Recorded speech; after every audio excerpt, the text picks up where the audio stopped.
میری پیاری اسلامی بہنوں، آج میں تمہارے لیے ایک ایسا بیان لے کر آئی ہوں جسے سن کر تمہاری روح کانپ اٹھے گی، تمہارا دل تیزی سے دھڑکنے لگے گا اور تمہیں احساس ہوگا کہ ہم کس قدر غفلت کی زندگی جی رہے ہیں۔ ایک ایسی رات جس کی حقیقت جان کر تم حیران رہ جاؤ گی، ایک ایسی رات جسے چھوڑ دینا بدقسمتی ہوگی، ایک ایسی رات جس کی برکت خود اللہ کے نبی نے بیان فرمائی۔ یہ کوئی عام رات نہیں بلکہ یہ فیصلوں کی رات ہے، یہ تقدیر کے لکھے جانے کی رات ہے۔ یہ وہ رات ہے جس میں اللہ اپنے بندوں پر رحمتوں کی بارش برساتا ہے۔ جی ہاں، وہ کون سی رات ہے؟ وہ ہے شب برات۔ شب کا مطلب ہے رات اور برات کا مطلب ہے نجات، یعنی یہ وہ مبارک رات ہے جس میں اللہ تعالیٰ گنہگاروں کو جہنم سے نجات عطا فرماتا ہے، توبہ کرنے والوں کو معاف کر دیتا ہے اور بے شمار لوگوں کی قسمت کے فیصلے لکھے جاتے ہیں۔ لیکن افسوس، آج کے دور میں ہم نے اس مقدس رات کو رسم و رواج کی نظر کر دیا ہے۔ اس بابرکت رات کو ہم آتش بازی میں ضائع کر رہے ہیں، لیکن ہمیں پتہ نہیں کہ یہ رات عبادت کی رات ہے، یہ رات جھکنے کی رات ہے، یہ مبارک رات اللہ کے حضور رونے کی رات ہے۔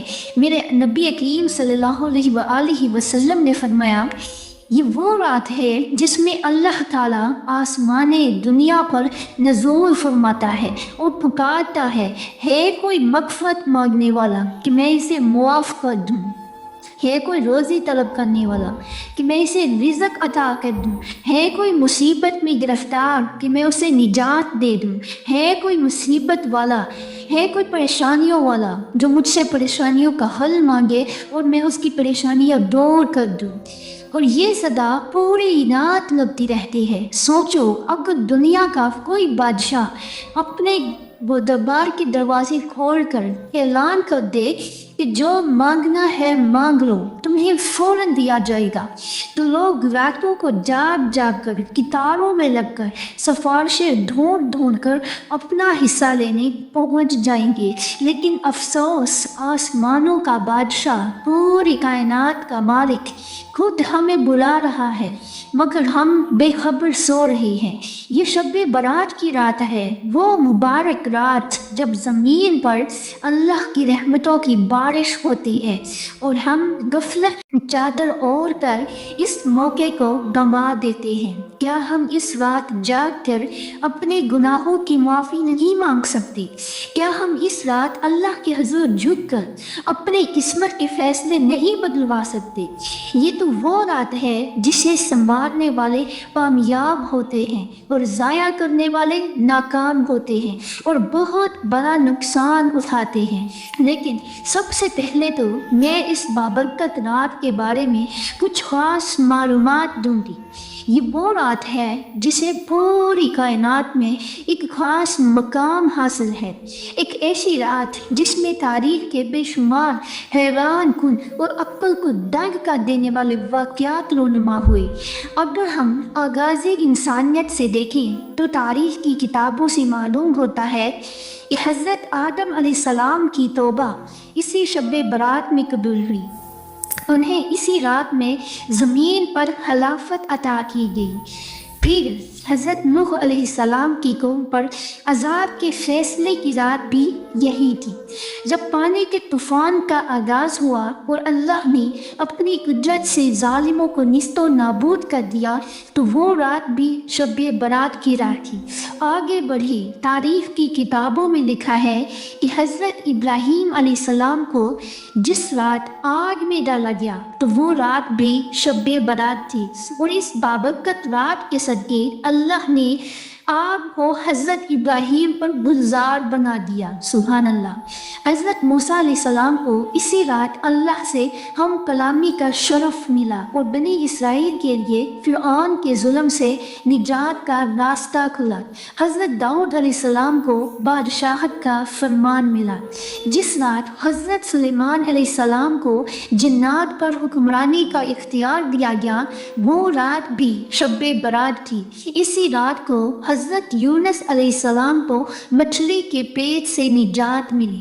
حضرت ایوب علیہ السلام کو اسی رات بیماریوں سے شفا ملی۔ اسی رات اللہ تعالیٰ نے حضرت زکریا علیہ السلام کی دعا قبول کی اور انہیں حضرت یحییٰ علیہ السلام کی خوشخبری سنائی۔ پھر وقت گزرتا گیا اور یہ رات مزید عظمتیں سمیٹتی گئی۔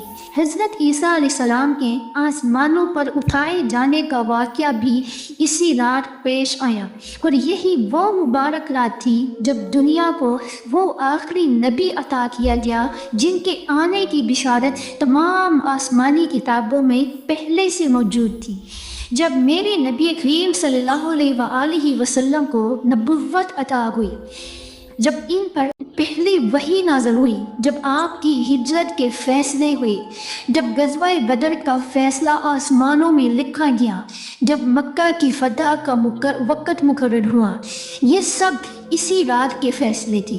یہاں تک کہ آج بھی اس رات مطلب شب برات میں وہی عظمت، وہی رحمتیں، وہی فیصلے اور وہی برکتیں موجود ہیں۔ ہر سال اس رات میں آئندہ سال کے فیصلے لکھے جاتے ہیں، رزق تقسیم ہوتا ہے، موت اور زندگی کے فیصلے کیے جاتے ہیں، اللہ کی رحمتیں زمین پر اترتی ہیں، اور اسی بابرکت رات کو اللہ کی عدالت لگتی ہے جہاں ہر بندے کا نصیب لکھا جاتا ہے۔ سوچو یہ رات کتنی عظیم ہے اور ہم کتنی بے خبری میں اسے گزار دیتے ہیں۔ بڑے افسوس کے ساتھ کہنا پڑ رہا ہے کہ ہم نے شب برات جیسی عظیم رات کو کھیل تماشے میں بدل دیا، حالانکہ یہ وہ رات ہے جس میں اللہ کی رحمتیں برستی ہیں، مغفرت کے دروازے کھلتے ہیں، فیصلے لکھے جاتے ہیں، لیکن ہم اسے عید کی رات سمجھ کر عیاشیوں میں لگا دیتے ہیں۔ ہمارے بچے آتش بازی کرتے ہیں، شور و غوغا کرتے ہیں، بلیا میدان جنگ کا منظر پیش کرتے ہیں، اور ہم خود اپنے ہاتھوں سے اپنے بچوں کو یہ سب کرنے کی اجازت دے دیتے ہیں۔ میرے محترم بہنوں اور میرے بھائیوں، کیا ہم نے کبھی سوچا ہے کہ کیا ہمارا یہ طرز عمل مدینے والے نبی کو خوش کر رہا ہوگا؟ کیا ہم یہ بھول گئے کہ ہمارے نبی نے تو ہمیشہ سادگی، عبادت اور استغفار کی تلقین کی، لیکن بڑے ہی ارمان سے کہنا پڑ رہا ہے کہ جب وہ نبی کریم صلی اللہ علیہ وآلہ وسلم، جب ہمارے وہ کریم آقا ہمیں اس حال میں دیکھتے ہوں گے کہ ہم اس مقدس رات کو ضائع کر رہے ہیں، جب وہ اپنی امت کو دنیا کے پیچھے بھاگتے ہوئے نافرمانیوں میں گم ہوتا دیکھتے ہوں گے تو ان کا دل کتنا دکھی ہوتا ہوگا۔ کیا ہم نے کبھی تصور کیا ہے کہ ہمارے نبی مدینے میں بیٹھے ہمیں دیکھ رہے ہوں گے، آنکھوں میں آنسو ہوں گے اور بے قرار ہو کر کہہ رہیں گے، ہائے میری امت، میں نے تو تمہیں نماز، استغفار، درود، توبہ اور اللہ سے لو لگانے کا درس دیا تھا، وہ تم کھیل کود، آتش بازی، بازاروں کی رونقوں اور فضولیات میں لگ چکے ہو، اللہ کو منانا تھا مگر تم دنیا کو راضی کر رہے ہو۔ میرے محترم بھائی بہنوں، میرے پیارے بھائیوں، کیا ہم وہ امت نہیں جن سے میرے نبی کو محبت تھی؟ کیا ہمیں اپنے نبی کے آنسو نظر نہیں آتے؟ اللہ فرماتا ہے کہ یہ دنیا کھیل تماشا ہے، اصل زندگی آخرتی زندگی ہے، مگر ہم نے سب کچھ بھلا دیا ہے۔ زندگی میں کبھی فرصت ملے تو ہسپتالوں میں جا کر کسی مریض کو دیکھو جو ہسپتال کے بستر پر آخری سانسیں لے رہا ہوگا۔ اگر ہم غور کریں تو وہ مریض رو رو کر کہہ رہا ہوتا ہے، کاش مجھے وہ موقع مل جائے کہ میں ایک رات ہی صحیح سجدے میں گزار لوں، ایک لاکھ ہی صحیح اپنے رب کو راضی کر لوں، مگر افسوس موت سے اسے مہلت نہیں دیتی۔ وہ مریض ہو کر یہ تمنا کر رہا ہے اور ہم صحت مند ہو کر بھی اس مبارک رات میں اللہ کے آگے جھکنے سے انکار کر رہے ہیں۔ کبھی قبرستان جا کر دیکھو کیسی خاموشی ہے، کیسا اندھیرا چھایا ہوا ہے۔ وہ لوگ جو کبھی ہمارے ساتھ تھے، جو ہنستے تھے، بولتے تھے، جیتے تھے، آج وہ مٹی میں جا چکے ہیں اور ہم بھولے بیٹھے ہیں کہ ایک دن ہم نے بھی وہیں جانا ہے۔ سوچو، جب فرشتے ہمارے اعمال کا حساب کریں گے اور ہم اللہ کے دربار میں پیش ہوں گے، تو کیا ہم کہہ سکیں گے کہ اے اللہ، ہم نے شب برات تیرے حضور جھک کر تجھے سجدے کر کے، تجھے راضی کر کے اپنی بخشش کروائی تھی؟ ایک لمحے کے لیے سوچو، کیا ہم اس رات کو ضائع کر کے قیامت کے دن اللہ کے حضور شرمندہ نہیں ہوں گے؟ خدارا میری بہنوں، دنیا کے چند لمحوں کی خوشی ہمیشہ کی بربادی میں نہ بدل دینا، کیونکہ جو ایک رات بھی اللہ کے خوف سے آنکھوں میں آنسو لے کر گزار لے، وہ آخرت میں کبھی رسوا نہیں ہوگا۔ میری پیاری بہنوں، اس بابرکت رات کو 5 عمل ضرور کرنا، کیونکہ یہ 5 عمل تمہاری نسلوں کو سنوار دیں گے، تمہاری تقدیر بدل دیں گے، تمہارے سوئے ہوئے مقدر کو جگا دیں گے، تمہاری غربت کو جڑ سے ختم کر دیں گے، تمہاری دعاؤں کو وہ اثر عطا کریں گے جو کبھی رد نہیں ہوگا۔ یہ 5 عمل تمہاری زندگی میں وہ خوشحالی لے آئیں گے جو تمہیں ہمیشہ کے لیے پرسکون رکھے گی، تمہیں وہ روشنی بخشیں گے جو کبھی بجھے گی نہیں، تمہارے لیے بخشش کے وہ دروازے کھولیں گے جو کبھی بند نہیں ہوں گے، اور وہ برکتیں نازل کریں گے جو کبھی کم نہیں ہوں گی۔ اب وہ عمل کون سے ہیں جو ہمیں ہر حال میں کرنے چاہیے؟ نمبر 1، توجہ سے سننا۔ توجہ طلب بات ہے پیاری بہنوں۔ پہلا جو عمل ہے، نمبر 1، توبہ اور استغفار کرنا۔ پہلا عمل توبہ اور استغفار ضرور کرنا۔ توبہ اور استغفار وہ طاقتور ہتھیار ہیں جو مٹی میں دبے نصیبوں کو چمکا دیتے ہیں، جو برے وقت کو اچھے وقت میں بدل دیتے ہیں، جو مایوسی کو امید میں اور زوال کو عروج میں بدل دیتے ہیں۔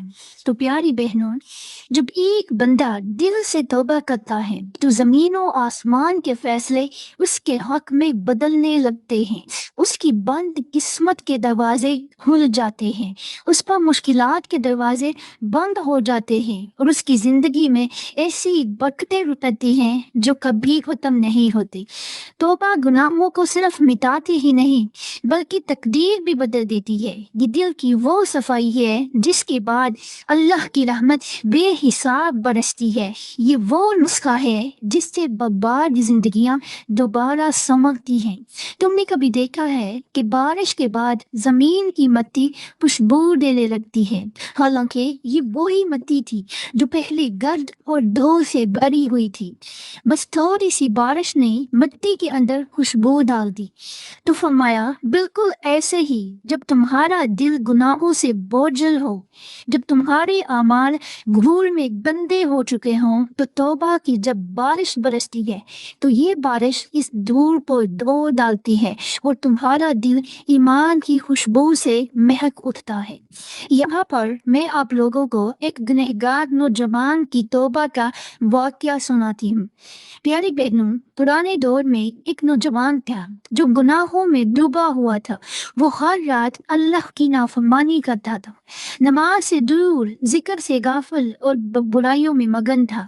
دنیا کی چمک دمک نے اس کی آنکھوں پر پردہ ڈال دیا ہوا تھا، دنیا کی چمک میں مگن تھا، حلال و حرام کی تمیز ختم ہو چکی تھی۔ وہ سمجھتا تھا کہ زندگی بس یہی ہے، جو دل چاہے وہی کرو، جو مزہ دے وہی صحیح ہے۔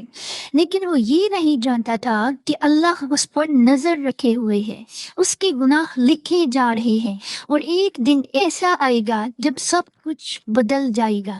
ایک رات وہ معمول کے مطابق گھر سے باہر نکلا، دوستوں کے ساتھ ہنسی مذاق میں مصروف تھا۔ اچانک ایک ایسا منظر دیکھنے کو ملا جس نے اس کے دل کی دنیا بدل ڈالی۔ ایک جنازہ جا رہا تھا، اس نے اپنی آنکھوں سے دیکھا، لوگ رو رہے تھے۔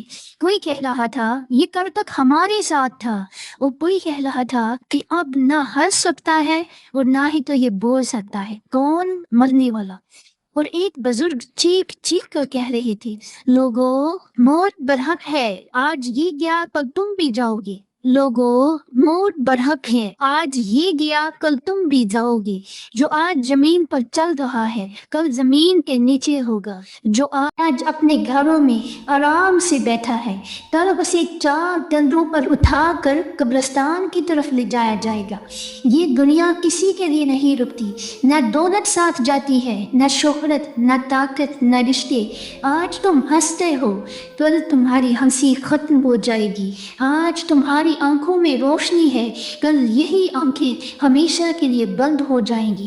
تم جس جسم کو سنوارتے ہو، جس کے پیچھے وقت لگاتے ہو، کل یہی جسم مٹی میں دفن ہوگا اور چند دنوں میں مٹی کا حصہ بن جائے گا۔ آج جو زبان تم دنیا کے مزے لینے کے لیے چلاتے ہو، کل یہی زبان بند ہو جائے گی اور تمہارے اعمال بولیں گے۔ سوچو، قبر میں اترنے کے بعد کون تمہاری مدد کرے گا، کون تمہیں بچائے گا؟ ماں، باپ، بہن، بھائی، دوست؟ نہیں، کوئی نہیں، صرف تمہارے اعمال تمہارے ساتھ ہوں گے۔ آج توبہ کر لو، کل شاید موقع نہ ملے، کیونکہ جو وقت ایک بار گزر جاتا ہے وہ کبھی بھی واپس نہیں آتا۔ بزرگ کی یہ باتیں سن کر اس نوجوان کے قدم زمین میں جم گئے، ہاتھ کانپنے لگے، دل کی دھڑکن تیز ہو گئی۔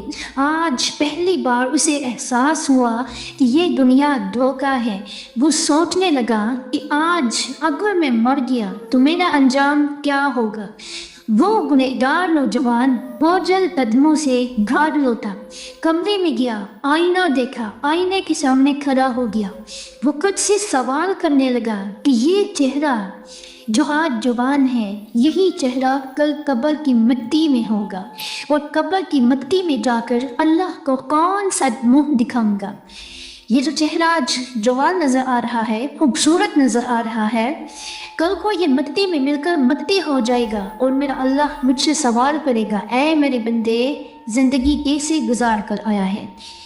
تو میں اللہ کے سامنے کون سا منہ دکھاؤں گا؟ یہ سوچتے ہی اس کی آنکھوں سے آنسو بہنے لگے، دل میں شدید خوف پیدا ہوا اور وہ سجدے میں گر گیا، روتے روتے کہنے لگا، یا اللہ، میں بہت بڑا گنہگار ہوں، لیکن تو سب سے بڑا معاف کرنے والا ہے، میں پلٹ آیا ہوں، مجھے معاف کر دے۔ وہ نوجوان روتا رہا، اللہ کے حضور توبہ کرتا رہا، اور ایک وقت آیا کہ وہی نوجوان جو کبھی نافرمان تھا آج اللہ کی محبت میں ڈوب چکا تھا۔ یہ اللہ کی محبت ہی تھی جس نے اسے گناہوں سے نکال کر ہدایت کی روشنی میں ڈال دیا تھا۔ میرے کریم نبی صلی اللہ علیہ وآلہ وسلم نے فرمایا، جب بندہ سچے دل سے اللہ کی طرف آتا ہے تو اللہ بھی اس کے لیے اپنی رحمت کے دروازے کھول دیتا ہے، کیونکہ اللہ کی رحمت ہر چیز سے زیادہ وسیع ہے، اور وہ گنہگاروں کو دھتکارتا نہیں بلکہ اپنی آغوش میں لے لیتا ہے۔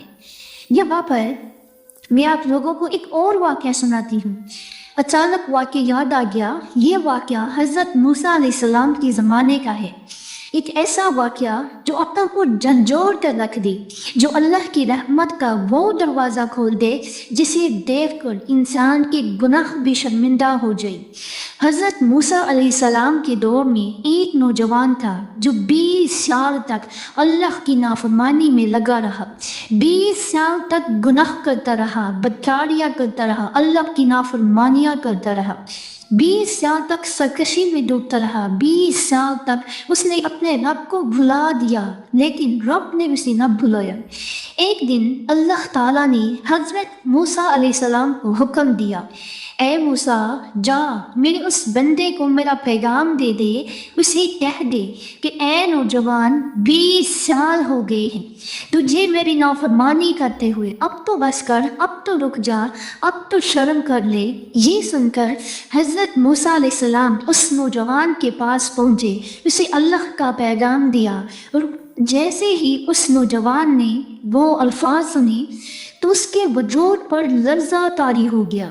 دل کی دنیا ہل کر رہ گئی، اس کی آنکھوں سے آنسو بہنے لگے، وہ چیخنے لگا، وہ کانپنے لگا، جیسے کوئی سویا ہوا شخص کسی زلزلے سے اچانک جاگ اٹھے۔ جیسے ہی اس نے یہ سنا، پیغام کو سنتے ہی وہ نوجوان وہاں سے جنگل کی طرف باہر نکلا، بے خودی کے عالم میں چلتا گیا یہاں تک کہ ایک درخت کے نیچے جا بیٹھا۔ وہ سسک کر اپنے رب سے فریاد کرنے لگا، رو کر کہنے لگا، اے اللہ، میں تو ہمیشہ تیرے کرم کو اپنے گناہوں سے زیادہ سمجھتا رہا، میں تو ہمیشہ تیری رحمت کو اپنے گناہوں سے زیادہ مانتا رہا۔ آج جب میں نے تیرا پیغام سنا تو مجھے ایسا لگ رہا ہے کہ شاید تیری رحمت کم ہو گئی ہو اور میرے گناہ زیادہ ہو گئے ہوں۔ اے میرے رب، اگر واقعی ایسا ہے، اگر تیرے پاس رحم کم ہو گیا ہے اور میرے گناہ بڑھ گئے ہیں، اگر تیرے خزانوں میں مغفرت کم ہو گئی ہے اور میری بدعمالیاں زیادہ ہو گئی ہیں، تو اے اللہ پھر مجھے تباہ کر دے، مجھے ختم کر دے، مجھے مٹا دے۔ اور اگر واقعی تیری رحمت آج بھی وہی ہے، اگر آج بھی تیرا کرم میرے گناہوں سے زیادہ ہے، اگر آج بھی تو اپنے بندے کو معاف کرنے والا ہے، تو اے میرے رب، میں تیری رحمت کے صدقے اپنے گناہوں کی معافی مانگتا ہوں۔ پھر میں تیری مغفرت کا سوالی ہوں، میں تیرے در پر جھک گیا ہوں۔ اگر تو بھی معاف نہیں کرے گا تو مجھے معاف کون کرے گا؟ اگر تو میری بخشش نہیں کرے گا تو میں کہاں جاؤں گا؟ وہ نوجوان روتا رہا، بلکتا رہا، چیختا رہا، چلاتا رہا، لیکن اس کا اللہ خاموش نہیں تھا۔ وہ اللہ جو اپنے بندے سے 70 ماؤں سے زیادہ محبت کرتا ہے، وہ اللہ جو ایک آنسو بہانے والے کو پوری دنیا کے بخشے جانے کے برابر معافی دے دیتا ہے۔ اس اللہ کی رحمت جوش میں آ گئی اور اللہ نے حضرت موسیٰ علیہ السلام کو دوبارہ حکم دیا، اے موسیٰ، جا میرے اس نوجوان کو میرا جواب دے، جا اسے کہہ دی، اے نوجوان، تو مردود نہیں نکلا، تو میرا محبوب نکلا ہے، تو وہ نکلا جو میری رحمت پر پختہ یقین رکھتا تھا، وہ نکلا جو میری رحمت کا سہارا لیتا ہے، تو وہ نکلا جو میری مغفرت کی امید سے آیا ہے، میرے پاس اپنی بخشش کی امید لے کر آیا ہے۔ جب ایک گنہگار میری رحمت کی دہلیز پر آ جاتا ہے تو میری رحمت گوارا نہیں کرتی کہ میں اسے خالی ہاتھ لوٹا دوں، میں اسے دھتکار دوں، میں اسے بخشے بغیر چھوڑ دوں۔ جا میرے نوجوان کو خوشخبری دے کہ میں نے اسے معاف کر دیا ہے۔ یہ ہے اللہ کی رحمت میری بہنوں، یہ ہے میرے رب کی محبت۔ وہ گناہ ضرور دیکھتا ہے مگر دروازے بند نہیں کرتا، وہ نافرمانی جانتا ہے مگر دھتکارتا نہیں ہے۔ وہ دیکھتا ہے کہ بندہ کتنا بھٹک چکا ہے، مگر جب بندہ پلٹ کر آتا ہے تو میرا رب اپنی محبت سے اپنے بندے کو گلے لگا لیتا ہے۔ وہ اللہ جو کہتا ہے کہ زمین و آسمان کی ساری مخلوق تیرے خلاف ہو جائے، تب بھی اگر میں تجھ سے راضی ہوں، اگر میں تجھ سے ناراض نہیں، تجھ سے راضی ہوں، تو تجھے کوئی بھی نقصان نہیں پہنچا سکتا ہے۔ یہی وہ اللہ ہے جو انتظار کرتا ہے کہ کب اس کا بندہ لوٹے، کب اس کے دروازے پر آ کر کہے، یا اللہ مجھے معاف کر دے، یا اللہ معاف کر دے۔ اور جیسے ہی وہ کہہ دے تو اللہ اسے گلے لگا کر کہتا ہے، میرے بندے، میں نے تجھے معاف کر دیا۔ تو پیاری بہنوں، پہلا کام توبہ کرنا، استغفار کرنا۔ اس رات میں یہ عمل ضرور کرنا، اس بابرکت رات میں اس عمل کو کبھی بھی مت بھولنا، یہ عمل لازمی کرنا، توبہ، استغفار، اپنے گناہوں کی بخشش کی دعا کرنا۔ اب دوسرا عمل، نفل نماز پڑھنا۔ یہ وہ رات ہے جس میں ایک سجدہ تمہاری پوری زندگی بدل سکتا ہے، ایک رکوع تمہارے نصیب کھول سکتا ہے، ایک آنسو تمہارے سارے گناہ دھو سکتا ہے۔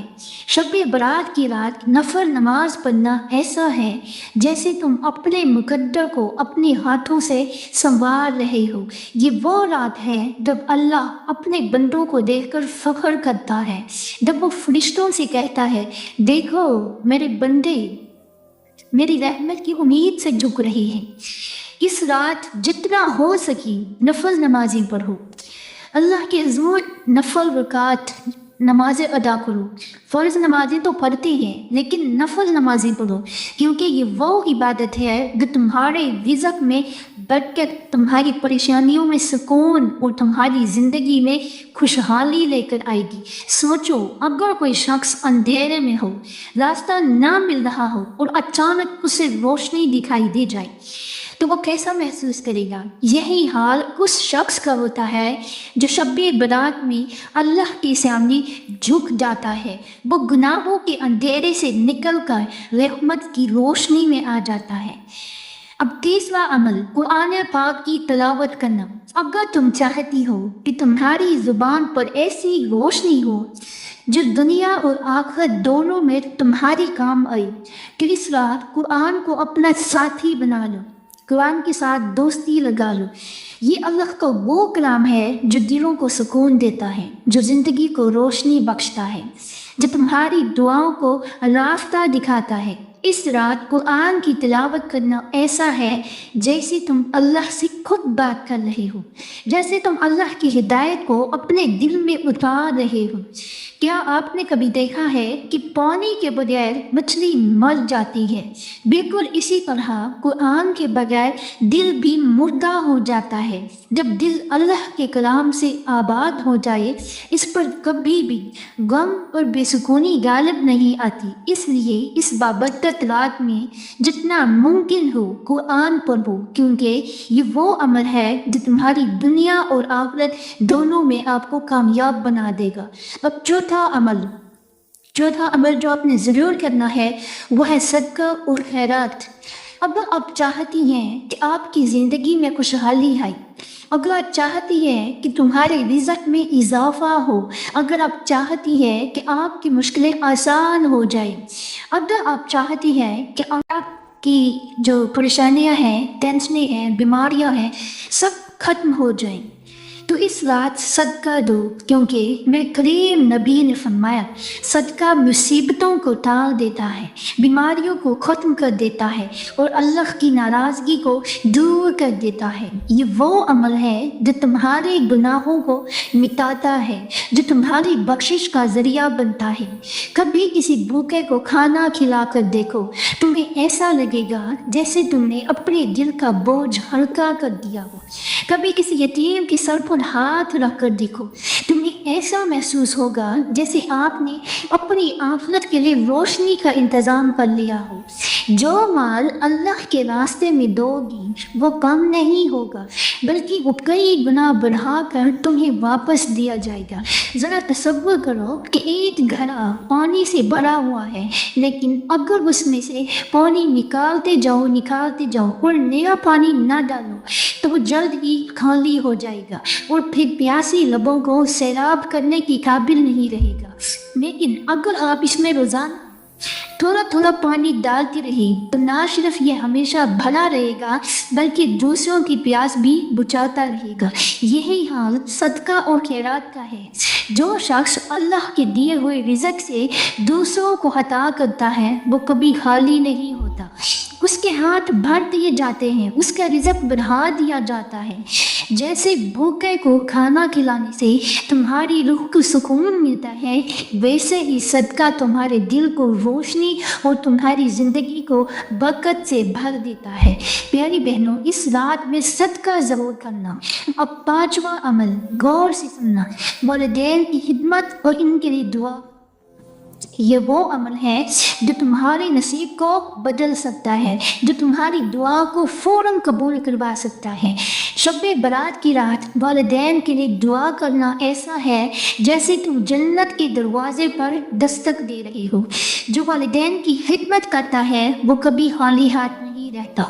جو والدین کو خوش کرتا ہے اللہ اس کے راستے کی ہر رکاوٹ دور کر دیتا ہے. کبھی سوچا ہے کہ اگر درخت کی جڑیں مضبوط ہوں تو درخت کتنا سرسبز ہو جاتا ہے؟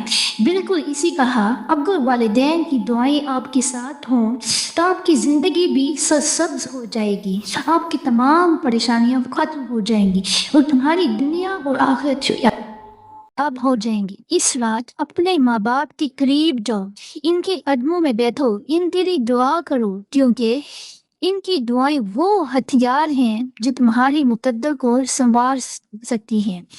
پیاری بہنوں، اب بات کرتے ہیں کہ شب برات کو میاں بیوی کا ایک بستر پر سونا کیوں ضروری ہے، اس کی حکمت اور برکت کیا ہے۔ شب برات وہ عظیم رات ہے جس میں اللہ تعالیٰ اپنے مخلوق کی مغفرت فرماتا ہے، رزق تقسیم ہوتا ہے اور تقدیریں بدل دی جاتی ہیں۔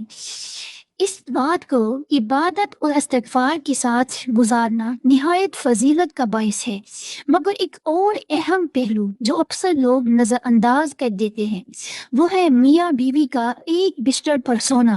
یہ اس لیے ضروری ہے کیونکہ یہ نہ صرف محبت اور رحمت کو بڑھاتا ہے بلکہ اس سے شیطان کے وسوسے بھی ختم ہو جاتے ہیں۔ نبی کریم صلی اللہ علیہ وآلہ وسلم نے فرمایا، میاں بیوی ایک دوسرے کا لباس ہیں، یعنی وہ ایک دوسرے کی حفاظت کرتے ہیں، ایک دوسرے کو محفوظ کرتے ہیں، ایک دوسرے کو سکون دیتے ہیں، ایک دوسرے کو گناہوں سے بچانے کا ذریعہ بنتے ہیں۔ جب میاں بیوی ایک بستر پر سوتے ہیں تو یہ ان کے درمیان محبت اور اعتماد کو مضبوط کر دیتا ہے، ان کے دلوں میں نرمی پیدا کرتا ہے اور ان کے رشتے میں برکت کو بڑھاتا ہے۔ اس سے ایک دوسرے کے دلوں میں قربت اور الفت پیدا ہوتی ہے اور ازدواجی تعلقات میں مزید خوشحالی آتی ہے۔ یہ رات دعا کی قبولیت کی رات ہے اور جب میاں بیوی ایک ساتھ ہوں تو اللہ ان کی دعاؤں کو فوراً قبول کرتا ہے۔